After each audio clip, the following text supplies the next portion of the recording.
Over to you, Honorable Ryder. Thank you very much, Deputy Chair. Let me tell you exactly what the problem is with the South African economy.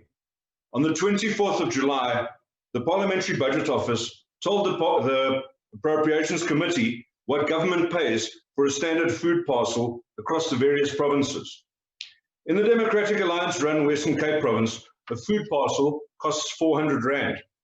In the ANC provinces, where corruption is so often alleged, the price increases to 530 Rand in Gauteng, to 855 in KwaZulu-Natal, and in Deputy President David Mabuza's Mpumalanga province, to 1,456 Rand. That is the cost of corruption. The same food parcel has a difference in price tag of 1,056 Rand to pay all of the backhanders to corrupt politicians and deployed cadres. This makes me sick. And yet, it's a mere microcosm of the bigger picture of the stolen economy in South Africa. The ANC has crippled South Africa in its seemingly insatiable need to steal from the people that it claims to serve. And so, some may wonder why the country is faced with so many hard choices, as the Minister mentioned, now that we've been hit by a pandemic. The answer is simply because the money that we should have been saving or using to grow the country has been spent on luxury cars, fancy houses, lavish lunches, and parties. Now Treasury has had to cut the budget to meet the specific demands brought about by our health crisis. What tools do they have? A downgraded economy? A wage bill struck 3 years ago in a wholly different time and environment and with a different executive. A tax revenue stream that has been throttled by an authoritarian state, shutting down an economy for much longer than was needed, for much longer than it was advised to, and for much longer than is justifiable. Minister, I think your team has really done well under the circumstances, but let's face it, this bill is a failure. Revenue streams continue to be taken away because, in your own words, you lost a fight in cabinet. The income is bleeding and the demands for expenditure just mount up, as you pointed out. The demands for bailouts. The SOEs have been milked to death. Cadre deployment, corruption and bad procurement practices have made these once thriving entities dependent on state bailouts.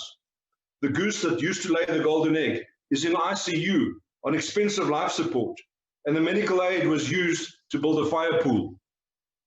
You've asked us to trust you, Mr. Minister, with the amendment to Section 6 to allow money to be spent on emergencies. But how can we trust you when we know that the pressure you're under to save the vanity projects of your comrades? How can we trust you when the fights in cabinet are won by those who do not grasp financial concepts? Keep the money for real emergencies, Minister, not for bailouts. There are many demands, as you mentioned, that can't be fully met. We have the President writing letters deploying the South African National Defence Force to enforce a curfew and telling us in those letters what the cost of that deployment will be.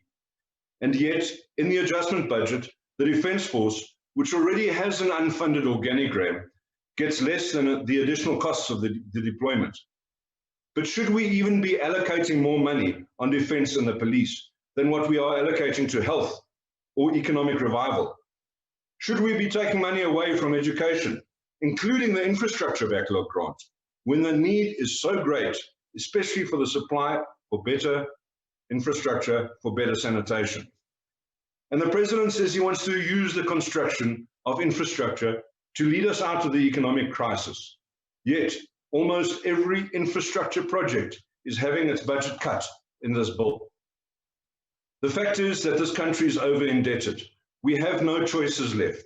All of the revenue that we earn is used to pay salaries, service debt, and pay social grants.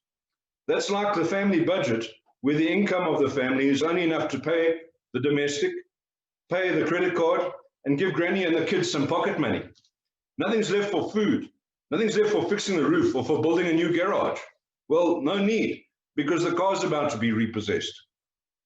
And so we're borrowing our way out of trouble, using an overdraft to pay off the credit card. 770 billion Rand must be borrowed this year. And that's the best case scenario if we meet our revenue collection targets, which is unlikely. Throughout all of this, sadly, the theft continues. We've got the scooters in the Eastern Cape, we've got PPE contracts in Gauteng. Even the president's office has been implicated. How low can you possibly sink that you have to steal money that's been borrowed to help dying and starving people just to supplement your R1 million salary? If only the Scorpions were still here, Mr. Karim. The Democratic Alliance calls for fiscal discipline. South Africa's budget deficit has grown consistently, and we have been living on credit for far too long. A cap must be set and hard decisions taken to get us back to where we can afford our lifestyles. Support the DA's fiscal responsibility bill, Mr. Minister. Zero-based budgeting will certainly be a start, but honestly, Minister, your colleagues continue to chase expensive programs in pursuit of failed ideological theories, rather than focusing on the rational economics. You need better colleagues, Mr. Minister.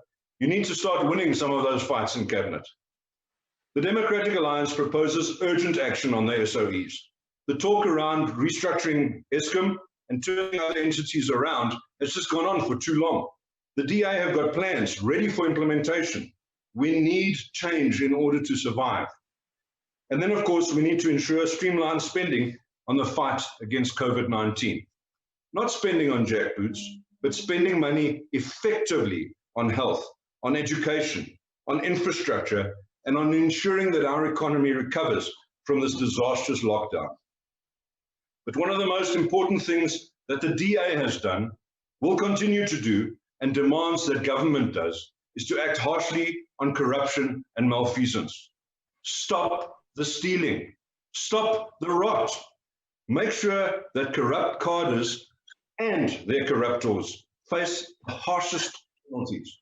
Don't redeploy, don't promote, send them to prison. The MFMA and the PFMA have been set up over years to help you to do this. What is stopping you, if not political will?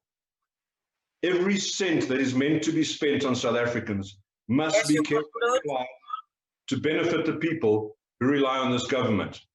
Every cent must be accounted for. We cannot have a 400 Rand food parcel being bought for 1,456 Rand. Deputy Chair, the report we're considering today is a good one and has many excellent recommendations. There are, however, several policy issues that have been put forward in it that we cannot associate ourselves with as the Democratic Alliance. As such, we cannot support this report, and we certainly cannot support the Adjustment Appropriation Bill as it stands. I thank you. Honorable Ryder.